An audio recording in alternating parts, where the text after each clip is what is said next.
اللہ نے انسان کو یاد کرایا ہے کہ تو نے عبادت اپنے رب کی کرنی ہے، اور فرمایا رب تمہارا وہ ہے جس نے تمہارے لیے زمین کو فرش بنایا ہے، آسمان کو چھت بنایا ہے، اور آسمان سے پانی برسا کے تو زمین سے پھل اگائے ہیں، رزق لکم، وہ بھی تیرے کھانے کے لیے اگائے ہیں۔ وہ جو آسمان سے بارش برسا کے زمین سے سبز اور پھل اگائے ہیں تو وہ بھی تیرے لیے۔ جب سارا کچھ تیرے لیے بنایا تو بھی تو عبادت کرنا اپنے رب کی، پھر کسی کو اس کا شریک نہ ٹھہرا۔ ایک چیلنج بھی کیا قرآن مجید نے اس رکوع کے اندر۔ کہا کرتے تھے مکے کے لوگ کہ آپ قرآن مجید کی آیتیں نبی کریم علیہ السلام سے کہا کرتے تھے کہ معاذ اللہ آپ خود بناتے ہیں، بنا کے لاتے ہیں۔ تو اللہ کریم نے فرمایا وَإِن كُنتُمْ فِي رَيْبٍ مِّمَّا نَزَّلْنَا عَلَىٰ عَبْدِنَا فَأْتُوا بِسُورَةٍ مِّن مِّثْلِهِ، اگر تمہیں شک ہو نا اس میں جو ہم نے بندہ خاص پہ نازل کیا ہے تو تم بھی اس جیسی ایک صورت بنا کے لاؤ۔ پڑھے لکھے تو تم بھی ہو نا، مکے میں تم بھی رہتے ہو، تو ایک صورت بنا کے لاؤ۔ قرآن مجید ہم سے چھینا گیا ہے سازش کے تحت، اس لیے کہ جس قوم کو قرآن آ جاتا ہے نا پھر کوئی کافر اس کا مقابلہ نہیں کر سکتا۔ دیکھیں نا اگر کافروں کے پاس جواب ہوتا قرآن پاک کا تو بدر اور احد میں نا کوئی آیت بنا کے لاتے، قرآن کے مقابلے کی تلواریں لے کے نہ آتے، ان کے پاس جواب ہی نہیں تھا۔ اور قیامت تک کسی کافر کے پاس قرآن مجید کا کوئی جواب، قرآن کا کوئی جواب، قسم اللہ کی جواب کوئی نہیں، قرآن کا اس کا کوئی جواب نہیں۔ کیا بات ہے قرآن پاک کی۔ وہ ایک دفعہ مسلمہ کذاب بے ایمان کہنے لگا میں نے بنا لیا ہے قرآن پاک کا جواب، معاذ اللہ۔ جواب کیا بنایا؟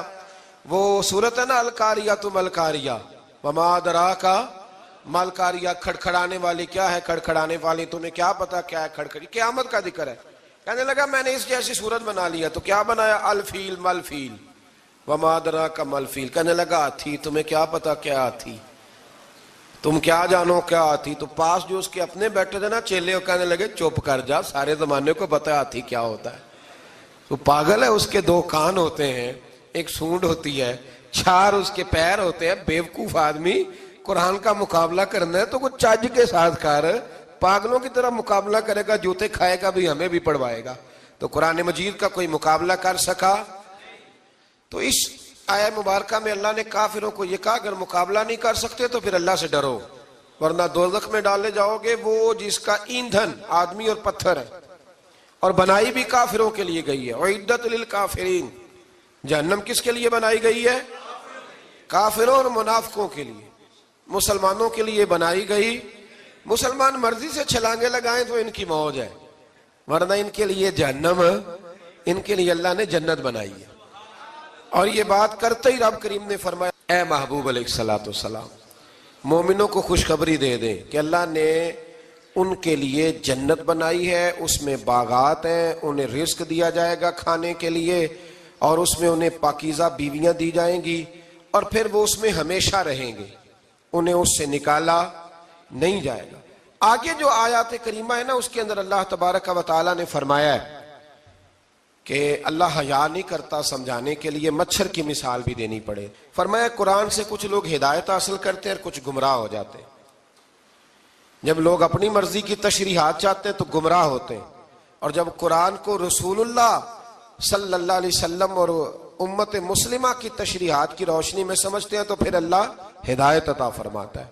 پھر اللہ تبارک و تعالیٰ نے آگے ارشاد فرمایا حضرت آدم کی پیدائش کا واقعہ۔ کچھ مفسرین نے لکھا اللہ نے مشورہ کیا تھا فرشتوں سے وَإِذْ قَالَ رَبُّكَ لِلْمَلَائِكَةِ إِنِّي جَاعِلٌ فِي الْأَرْضِ خَلِيفَةً، لیکن کچھ مفسرین کہتے ہیں کہ اللہ کو ضرورت نہیں فرشتوں سے مشورہ کرنے کی، اللہ نے فرشتوں سے مشورہ نہیں کیا بلکہ رب نے انہیں آگاہ فرمایا تھا کہ میں لگا ہوں زمین پہ اپنا نائب بنانے، میں خلافت دینے لگا ہوں زمین پہ۔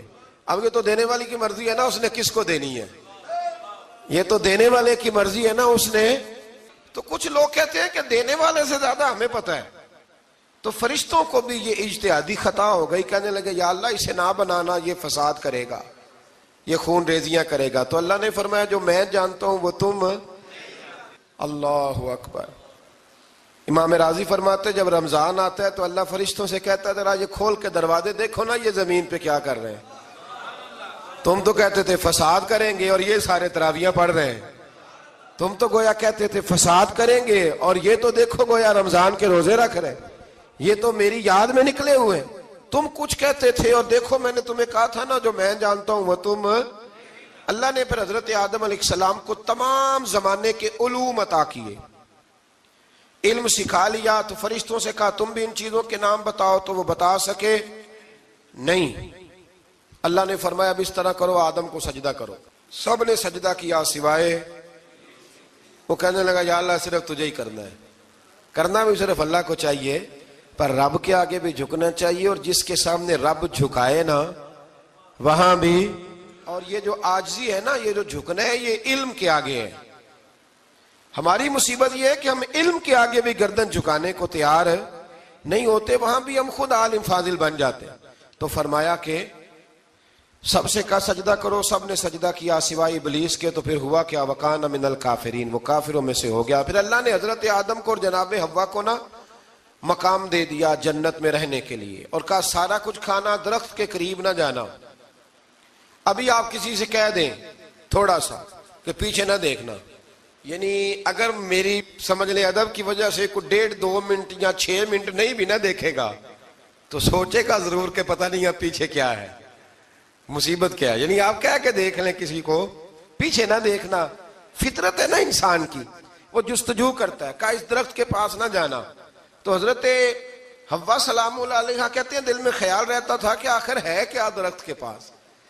یہی انسان کا عقیدہ توحید ہے کہ جہاں سے رب منع کر دے وہاں وہ منع ہو جائے. اور یہ ان کی خطا نہیں تھی, یہ اللہ کی حکمت تھی, چونکہ رب نے تو پہلے کہہ دیا تھا بنایا ہی زمین کے لیے, تو یہ تو سارا کچھ ہونا تھا تو زمین پہ آنا تھا نا.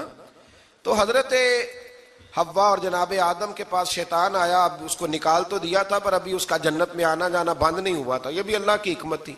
تو وہ کہنے لگا تمہیں پتہ ہے بعد میں مر جاؤ گے. تو حضرت حوا کہنے لگی کیا موت بھی آئے گی؟ کہاں, اس کی تکلیف بھی بڑی ہوگی, تو پھر بچیں گے کیسے؟ تو کہنے لگے پھل کھا لو اس درخت کا.